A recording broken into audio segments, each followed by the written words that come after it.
Olá, meu caro amigo do ITQ, aluno, estudante de teologia. A gente está indo aqui para o terceiro capítulo da nossa matéria de vida de Cristo e espiritualidade. A gente já falou sobre quem é Jesus, sobre Jesus na história, e agora a gente vai falar um pouco acerca de Jesus apresentando o Evangelho. Né? A gente sabe que Jesus ele veio aqui para uma missão, não apenas para passear na terra, ver como é que estava, mas para cumprir uma missão, cumprir o seu propósito aqui. O seu propósito não foi nada fácil, né. Se você percebeu, eu tô em um cenário novo, a gente mudou de casa nesse meio tempo, e glória a Deus, né, por isso ainda, mas tá tudo em caixa, meus livros estão todos em caixas, então não estranhe esse cenário novo. Mas vamos lá, do tópico um, ali na página 37, a gente vê o Evangelho de Jesus Cristo. Aqui vai falar um pouco acerca dos 4 evangelhos, que são 4 registros de um único evangelho, que é o evangelho de Deus. Mas a gente tem Mateus, Marcos, Lucas e João. É como se a gente pegasse essa caneta e eu visse ela desse lado, mas você vê desse outro lado. Para você, às vezes, vai parecer que ela tá quadrada, mas ao meu ver, vendo desse lado, ela parece redonda com uma pontinha, ou seja, eu tô vendo um lado que você não tá vendo.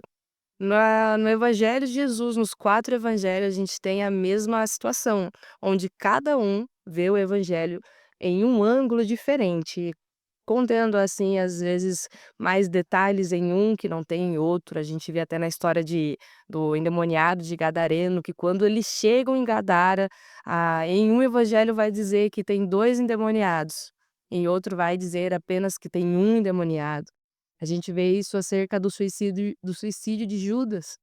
Em um vai dizer que ele se enforcou, em outro vai dizer que seu corpo caiu sobre uma pedra e abriu suas vísceras.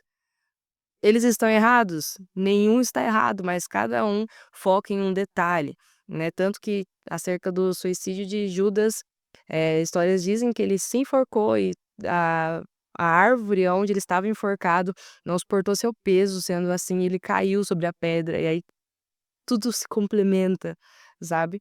Mas é assim, esse é o interessante de ler os 4 evangelhos, que você vai ver cada um falando de Jesus, mas cada um focando em uma parte de Jesus. Até adiantando um pouco, aqui na página 38 mesmo, você vai ver aí os rostinhos de cada um com simbolizando um evangelho, que o Mateus simboliza a águia, o Marcos o boi, Lucas o homem, João o leão.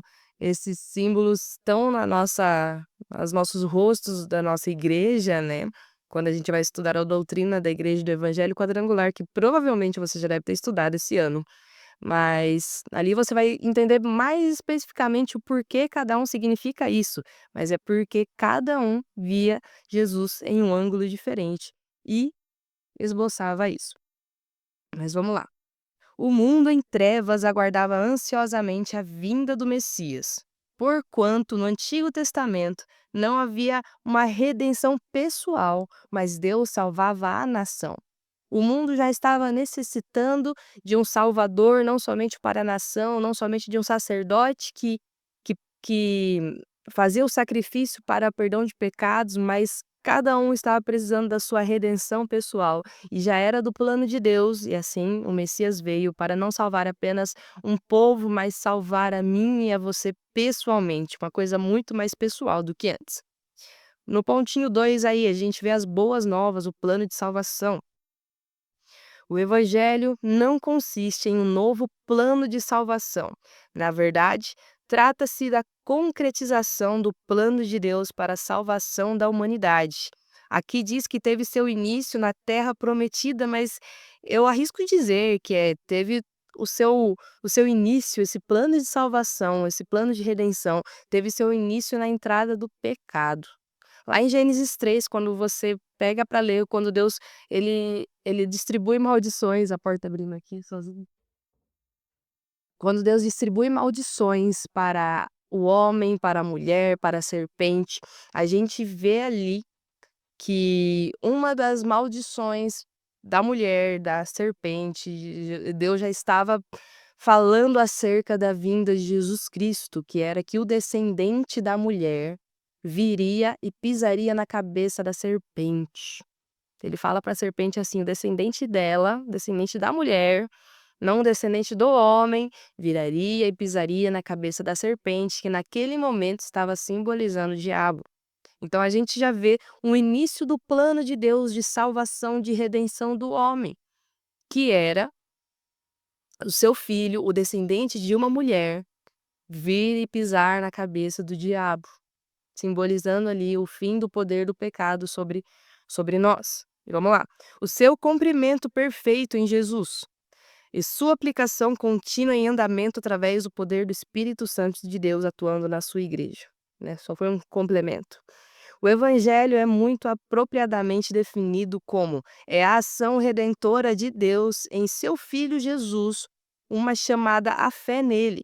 Jesus Cristo é muito mais do que um mensageiro do evangelho, mas ele é o próprio evangelho.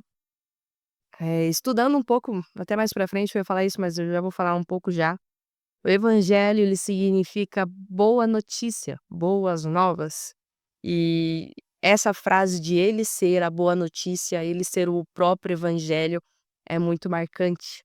Jesus ele não veio trazer condenação aos homens, mas ele veio para salvar. E essa é uma boa notícia para nós, porque nós estávamos, imersos na nossa vida de pecado, na nossa lama, na nossa sujeira, e Jesus ele veio para trazer a boa notícia, falando que ele não veio para condenar, mas para nos dar uma chance, uma nova chance nele. A pregação do evangelho de Deus. O início do ministério de Jesus na Galiléia teve o seguinte objetivo: pregar o evangelho de Deus. Sua pregação consistia no cumprimento da promessa de Deus, comunicada através dos profetas há muito tempo. Então, se você for ver já em Gênesis fala de Jesus e em outros tantos textos a gente pode observar próprio Moisés. Você deve ter estudado ou vai estudar sobre os tipos e antitipos de Jesus na Bíblia e ver que Jesus ele já se mostra presente em toda a Escritura, como Moisés sendo o salvador ali de um povo, tirando do Egito, que era simbolizado um lugar de pecado, levando para um lugar que era a terra prometida. A gente vê em outros, a gente vê, Jesus sendo o exemplo, por exemplo, na vida de Davi. Davi, em alguns salmos que ele escreveu, ele falava claramente o que Jesus falou na cruz. A gente vê Isaías prevendo a vinda daquele que viria em carne, do Deus que viria em carne. A gente vê que isso foi anunciado através dos profetas há muito tempo, que todos veriam o rei aqui na terra. Tanto que quando Jesus veio, eu já falei isso em outra matéria, quando Jesus veio, ele foi desprezado pelos homens, porque não era aquilo que os homens estavam esperando. Eles estavam esperando um rei forte para governar sobre o Império Romano. Mas não, ganharam um servo que foi crucificado por eles. Mas vamos lá. O âmago da pregação de Jesus era Deus finalmente havia visitado o seu povo. Ademais, suas poderosas obras consistiam em sinais convincentes que o mundo, ou seja, aquela natureza não regenerada, o sistema de valores, ideologias, cultura, cujas principais motivações são posse, poder e prazer, aquele mundo em trevas, mediante o domínio do mal, estava sendo desmoronado através da inauguração do reino de Deus. Essa era a pregação de Jesus, essa era a vivência de Jesus, a pregação que ele tinha com a sua vida, que a natureza do pecado, o pecado em si, a morte, ela ia ser desmoronada por causa da inauguração do reino de Deus na terra. Vamos lá. Mais seguinte aqui a gente vê na página 38. Tendo em vista que as palavras proferidas por Jesus não terem sido escritas de imediato e terem sido pronunciadas de início na língua usual na Galiléia, naquele tempo o aramaico. Notamos que os discípulos memorizaram-nas de maneira indelével, ou seja, indestrutível, e guardaram no coração e na mente, conservando-as tal qual um tesouro muito precioso. os que concede garantia real de sua autenticidade. A gente pode ver aqui que a memória dos orientais naquela época sempre foi muito segura e fiel, porque era a única coisa que mantinha os seus dados históricos. Tudo que a gente tem documentado vieram de pessoas que tinham essa função de serem memorizadores. A gente vê isso até hoje em algumas culturas indígenas, onde eles são memorizadores, vamos dizer assim, aqueles que têm a função de passar a história dos seus antepassados para as gerações adiantes. A gente vê isso nesse exemplo dos evangelhos, mas a gente vê isso no começo da Bíblia. Gênesis, Êxodos, Levíticos, Números e Deuteronômios são livros que eles provavelmente vieram passados de gerações e gerações, não passado fisicamente, pois somente Moisés foi escrever, mas passado de tradição. No tópico 2, a gente vê acerca do evangelho integral de Jesus Cristo.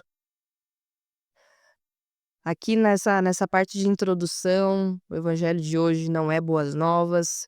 Eu vou dar uma boa resumida, mas que uma frase que eu vou me basear está escrito aqui no tópico 2, no tópico 2 não, no pontinho 2. O evangelho que está em voga hoje em dia oferece uma falsa esperança aos pecadores.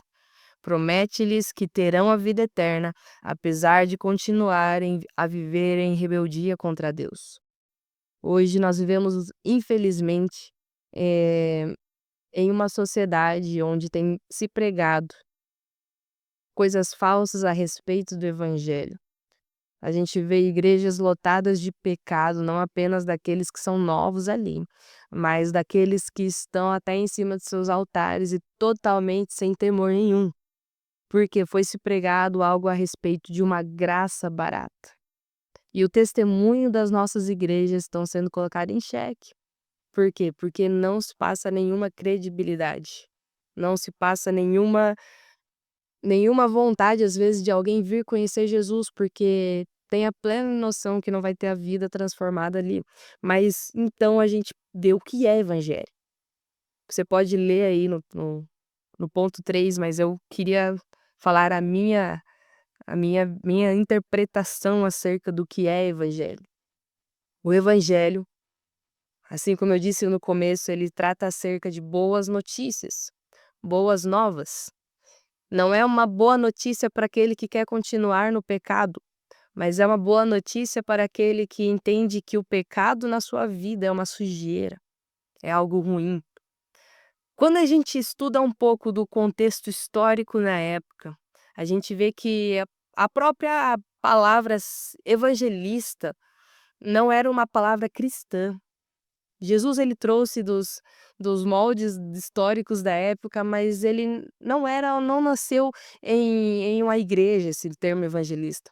Evangelista, eles eram aqueles que iam para a guerra, eles viam a guerra, e quando aquela guerra era ganha pelo seu povo, ele tinha a função de sair correndo.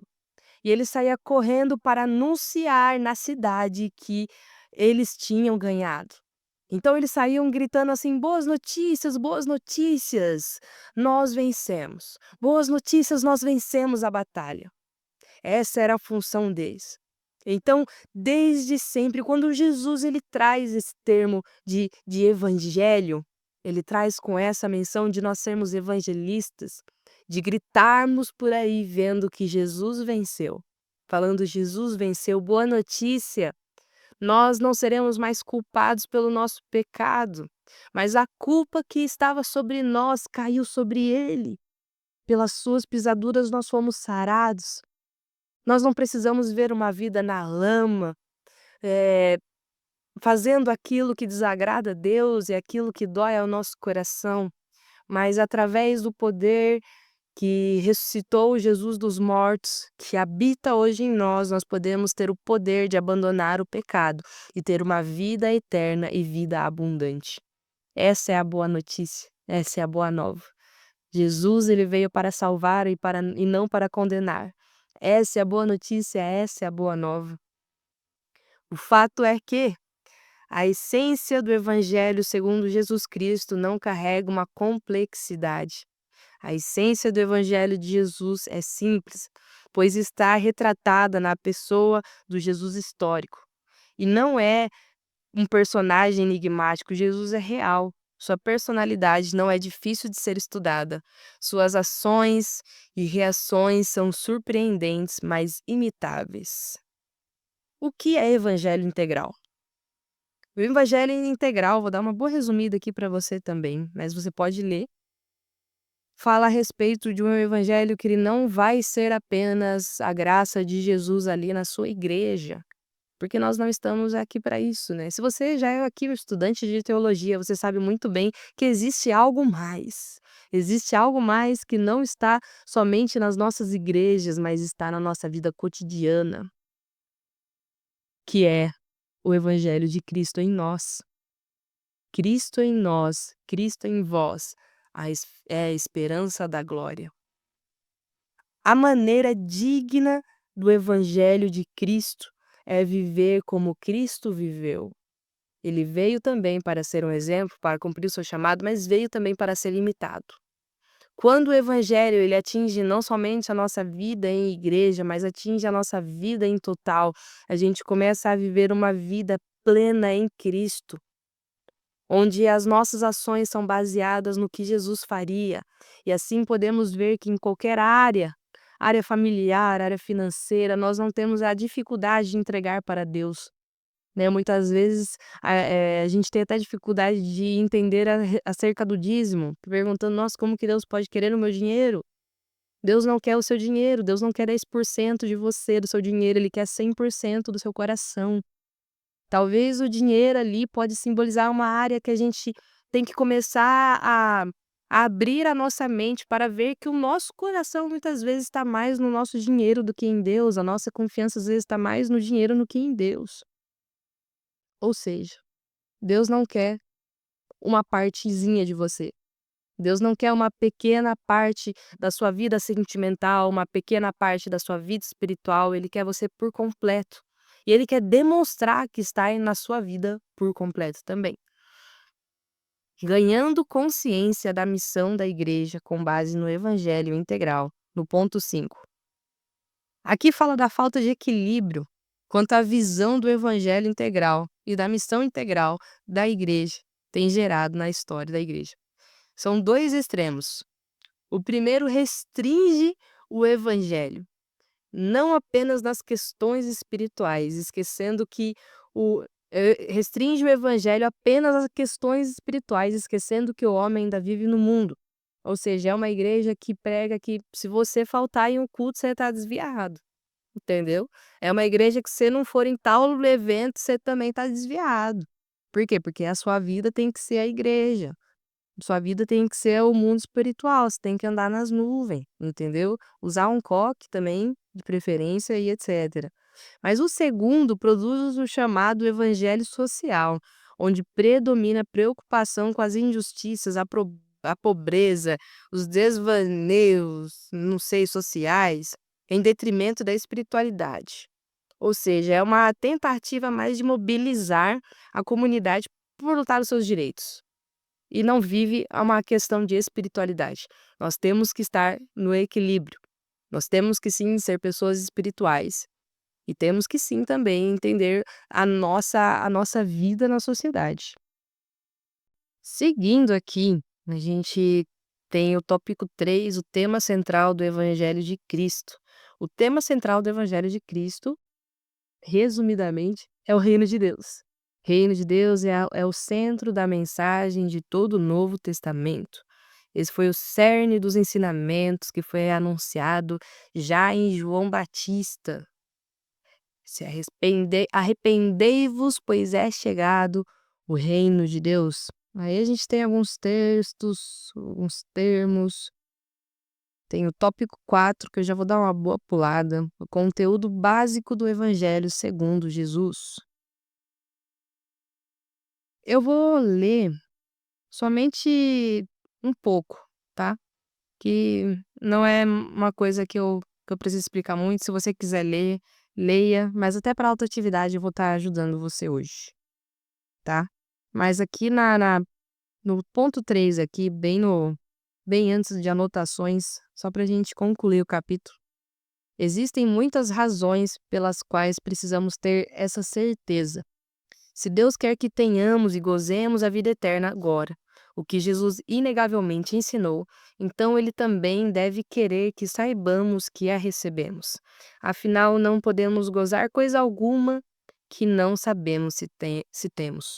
As Escrituras muitas vezes nos prometem paz de espírito, mas se a nossa consciência ficar nos acusando e não tivermos certeza do perdão de Deus, nós nunca poderemos estar em paz. A certeza cristã é uma condição para que ajudemos outras pessoas a viver o cristianismo. Jesus Cristo veio a este mundo declarar através do Evangelho que Deus, Pai, quer restaurar a comunhão com o homem.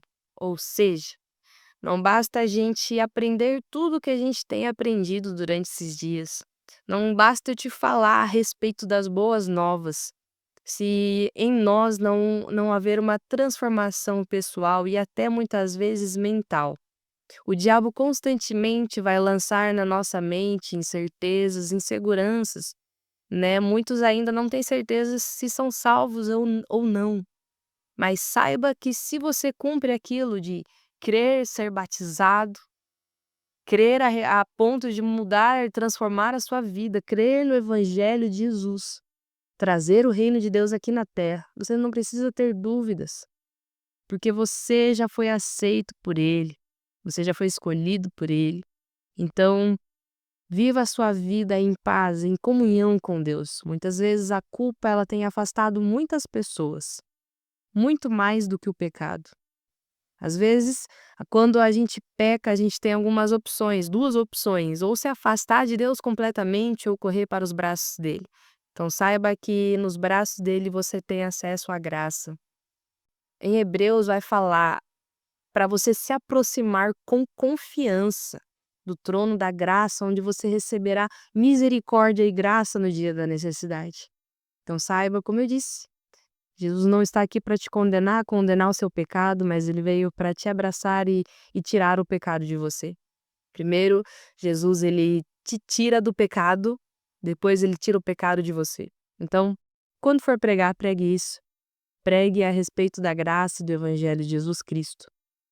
Seguindo as autoatividades, eu já deixei algo meio fácil para vocês, mas tenho algumas perguntas, né? 5 perguntas de escrever, nenhuma de marcar xizinho. Nossa, meu Deus! Vamos lá, como nós aplicamos o evangelho de Jesus Cristo em nossas vidas?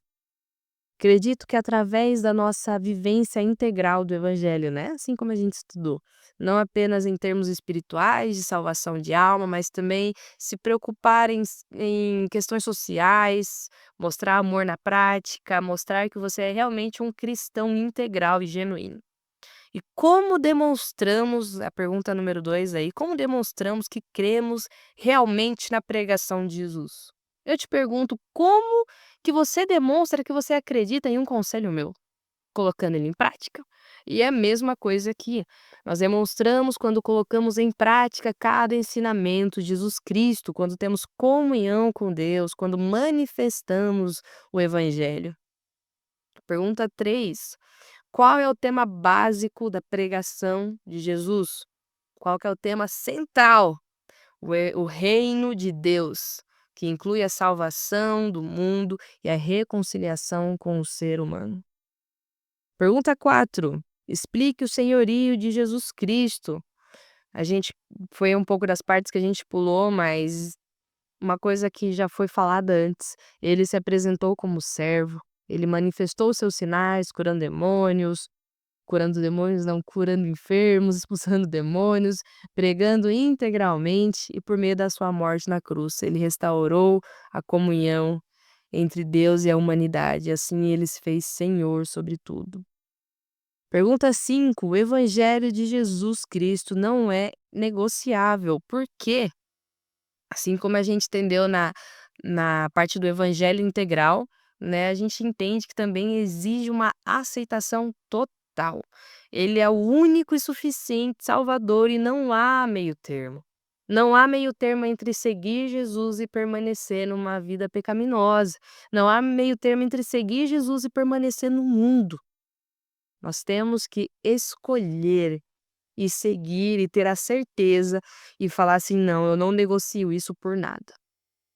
Terminando isso, queria dizer muito obrigada por estar comigo mais essa aula, te aguardo na seguinte. Amém?